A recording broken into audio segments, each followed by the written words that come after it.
Hyderabad Karachi motorway पर काठोर के मकाम पर 5 गाड़ियों में तसादुम, बच्चों समेत 13 अफराद जाँ बहक हो गए, मुतादिद अफराद जख्मी। मजीद अमवात का खदशा जाहिर किया जा रहा है। कराची से सांगढ़ जाने वाली मुसाफिर बस ने रॉन्ग साइड ड्राइविंग की कोशिश की, एन अंसारी पुल पर पहुंची तो हैदराबाद से कराची जाने वाले ऑयल टैंकर से टकरा गई, जिससे ऑयल टैंकर बेकाबू होकर कई गाड़ियों पर पलट गया। मरने वालों में 4 बच्चियां और 2 बच्चे भी शामिल हैं। वज़ीर आज़म शहबाज शरीफ, गवर्नर सिंध, वज़ीर आला सिंध, सूबाई वज़ीर दाखिला का इंसानी जानों के ज़िया पर अफसोस का इजहार, ज़ख्मियों को फौरी तिब्बी इमदाद फराहम करने की हिदायत। सेनेट में बानी पीटीआई की सेहत से मुताल्लिक़ करारदाद मुस्तरद कर दी गई।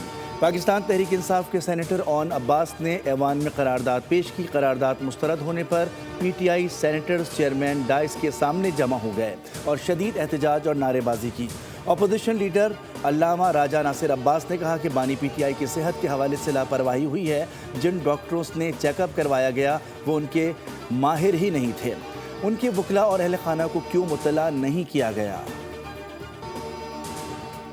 साहब की जो आँख का मसला है, असल जो हकीकत है वो इसके बरक्स है। ये जो बात कही जा रही है कि अक्टूबर से उनकी आंख में तकलीफ थी, ये बात हकायक के मुनाफी है। इसके ऊपर सियासत ना की जाए, फैक्ट्स पे बात की जाए। और फैक्ट्स जो मैंने आपके सामने रखे हैं, 2 दिसंबर उनकी बहन की मुलाकात, उसके बाद 9 दिसंबर में उनका मेडिकल बोर्ड होता है। आपको किसी जगह के ऊपर ये कंप्लेंट नजर नहीं आती। जिस जगह भी बानी पीटीआई के इलाज का कहा जाएगा वहीं इलाज कराया जाएगा। इस मामले पर कोई गफलत नहीं बरती जाएगी। वफाकी वजीर तारिक फजल चौधरी की मीडिया से गुफ्तगू, कहा यह मामला हसास है, इस पर सियासत करना बिल्कुल ज़्यादती है। अगर हमारी तरफ से कोई गफलत होगी तो उस पर कार्रवाई होगी।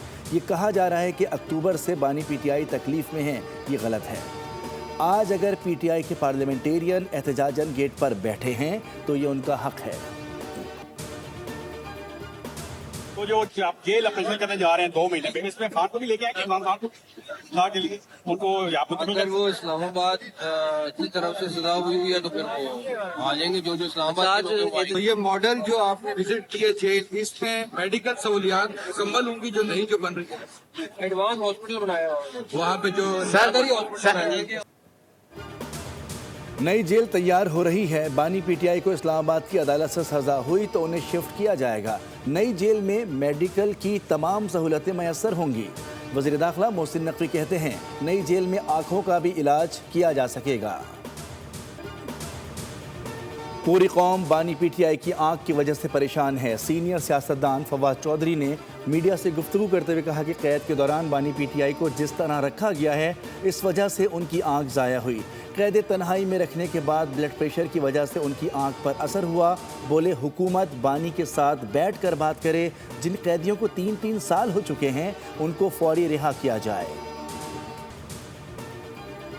आदमी कैद में होता है, कोशिश करता है मैं किसी तरीके से बाहर निकलूं, तो वो अगर जो भी बातचीत है उसका मुझे इतना इल्म नहीं है। लेकिन ये है कि उनकी जहाँ तक सेहतयाबी की बात हम दुआ को हैं, लेकिन मुझे अभी इसका इल्म नहीं है कि जी वो अभी पोजीशन एग्जैक्टली क्या है। जिस तरीके से प्रेसिडेंट आसिफ अली जरदारी साहब ने 14 साल की जेल काटी, इस तरीके से और कोई सियासतदान नहीं काट सकता। बानी पीटीआई की सेहत और ज़िंदगी के लिए दुआ गो हूँ।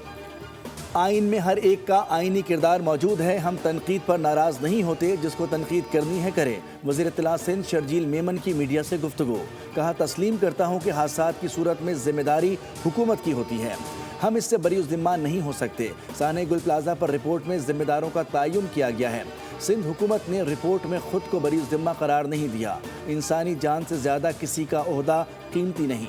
कराची की तमाम इमारतों का सर्वे किया जा रहा है।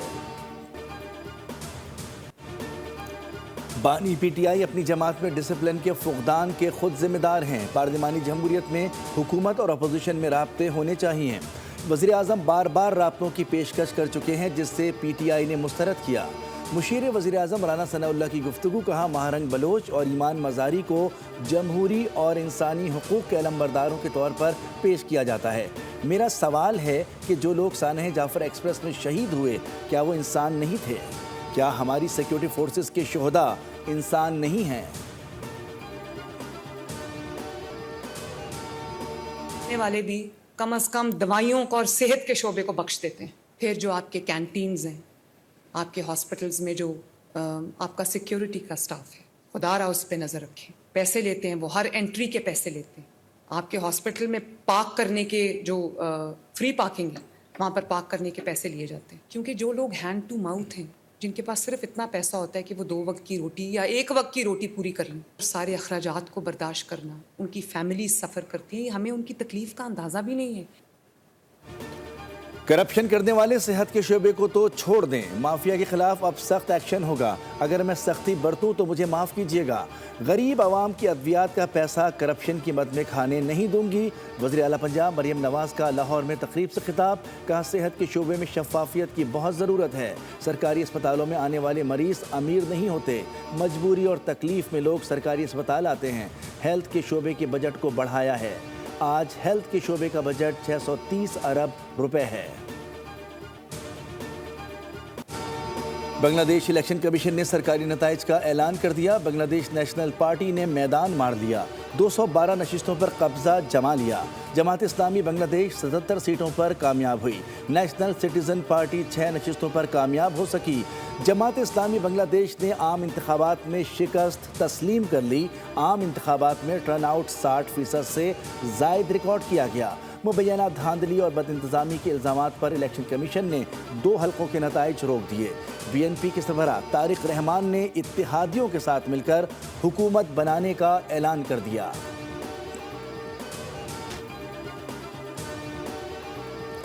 وزیراعظم شہباز شریف کا بنگلہ دیش نیشنلسٹ پارٹی کے چیئرمین طارق رحمان سے ٹیلی فونک رابطہ. عام انتخابات میں تاریخی کامیابی پر مبارکباد پیش کی. بنگلہ دیش کے عوام کو بھی مبارکباد دی. پاکستان اور بنگلہ دیش کے برادرانہ تعلقات کو مضبوط بنانے کا عزم. گفتگو کے دوران دونوں رہنماؤں نے بیگم خالدہ ضیاء کا ذکر کیا اور ان کی خدمات کو خراج تحسین پیش کیا. دونوں رہنماؤں نے ایک دوسرے کو دورے کی دعوت بھی دی. کے الیکٹرک میں سی ای او کی تبدیلی. ادیب احمد کو کے الیکٹرک کا نیا قائم مقام سی ای او مقرر کر دیا گیا. بورڈ نے ادیب احمد کو نئے سی ای او کی تقرری تک قائم مقام مقرر کیا ہے. ادیب احمد کئی برسوں سے کے الیکٹرک میں ڈائریکٹر کے عہدے پر تعینات رہے ہیں. قائم مقام سی ای او کی شہرت اور ساکھ مثبت سمجھی جاتی ہے. ادیب احمد کراچی سے تعلق رکھنے کے باعث شہر اور اس کے مسائل کو قریب سے جانتے ہیں. ان کی تقرری کو شہری حلقوں میں ایک دانشمندانہ فیصلہ قرار دیا جا رہا ہے. T20 ورلڈ کپ کا پہلا اپ سیٹ. سابق ورلڈ چیمپئن آسٹریلیا کو زمبابوے کے ہاتھوں شکست. کولمبو میں کھیلے گئے میچ میں زمبابوے نے 169 رنز اسکور کیے. ہدف کے تعاقب میں آسٹریلیا کی ٹیم 20ویں اوور میں 146 رنز بنا کر آؤٹ ہو گئی. زمبابوے نے 23 رن سے کامیابی حاصل کی. برین بینٹ نے 64 رنز کی شاندار اننگ کھیلی. بھارت پر پاکستان کے اسپن اٹیک کا خوف طاری ہونے لگا. ابرار کو سنبھالیں یا شاداب کی اسپن کا توڑ نکالیں. سائم کے سامنے کیسے رہیں قائم. عثمان کی بولنگ سے بھارت پریشان. نمیبیا کے خلاف میچ میں اسپن کو کھیلنے کے تحفظات بڑھ گئے ہیں. 5 کھلاڑی اسپنرز کے خلاف آؤٹ ہوئے تھے. یو ایس اے کے خلاف 3 بھارتی بیٹرز اسپنرز کے خلاف پویلین لوٹے, جس کے بعد پاکستان کے خلاف کریز پر کھڑے ہونے سے بھارتی بلے باز سہمے ہوئے ہیں.